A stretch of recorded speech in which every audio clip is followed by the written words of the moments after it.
this is like a marinara jar. I honestly have been like saving these and keeping these and using these to store bulk bin grains and things like that, because it's a lot cheaper and it's less packaging if you buy from bulk bins at your grocery store, if you have that available to you.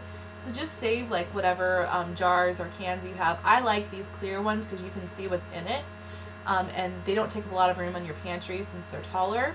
So yeah, I recommend saving like your spaghetti sauce or whatever, saving those jars, and just using that to store whatever you want.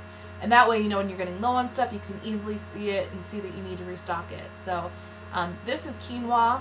I love quinoa. It's so versatile, cooks up pretty quickly, like in 20 minutes. It's a complete protein. It has every amino acid in it that you need. You wouldn't have to even add tofu or beans or anything else to this. This is a complete protein. So this is a power grain. Well, it's not really a grain, it's a seed, but people categorize it as a grain because it kind of tastes like that. So it has a nice nutty kind of flavor, very good for you, and cooks up quick. So this is one of my favorite grains to keep on hand in my pantry. Also, since I don't have access to a lot of fresh herbs, like I don't have an herb garden, and we don't have a lot of fresh herbs in my grocery store, like the ones we do have are very expensive. Like you only get like a small handful of the herb and it's like $4 or something. It's like ridiculous. So I've been liking getting these little gourmet garden herb blends, and they keep longer in your fridge, so you can use this for a longer amount of time. Yeah, basically it's made with organic basil. This is the basil one. They have like lemongrass, they have chili paste, they have all kinds of stuff.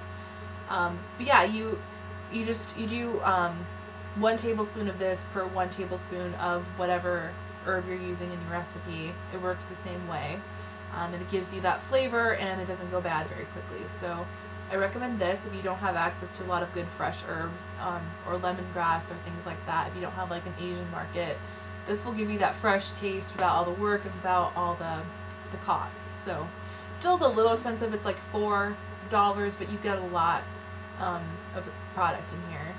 I've been eating a lot of seitan, and I got to keep a bag of Vital Wheat gluten in my pantry at all times, along with nutritional yeast.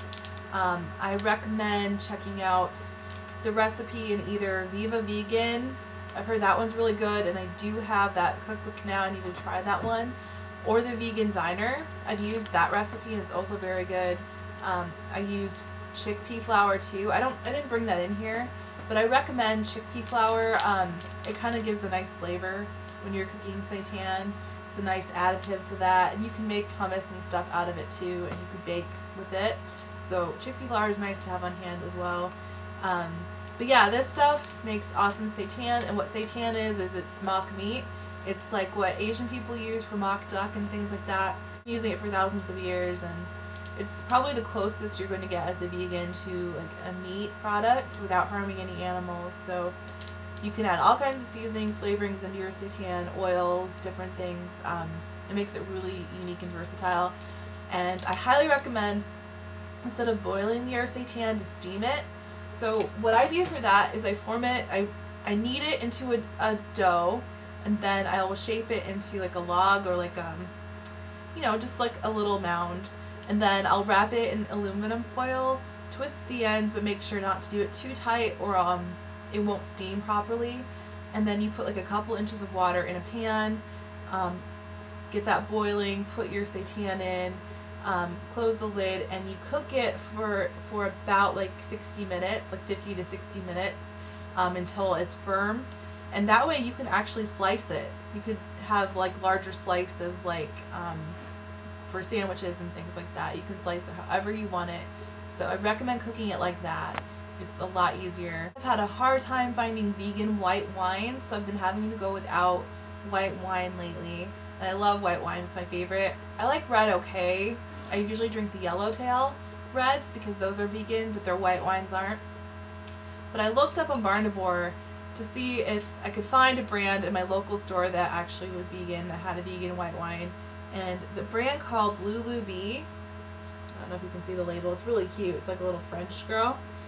All of their whites, and I think all of their wines, are vegan, according to barnivore.com. So I do recommend this brand. It's really good. It's like a mid-range wine, like $6, $6 to $7. And they have all kinds of good white wines like Chardonnay, Pinot Grigio. I think they had a Moscato and like not a white Zin, but like close to a white Zin wine. So yeah, this is a good vegan white wine brand if you're looking for that. I did get a myspicestage.com haul. I'm going to do that in a separate video, so that'll be posted after this video is up, so you can look forward to that coming up very soon. And yeah, I hope this gave you guys some ideas and things to try out. I'm trying to be really adventurous in my cooking and keep it really fun, keep it fresh and exciting, and I definitely have been getting my passion back for cooking. So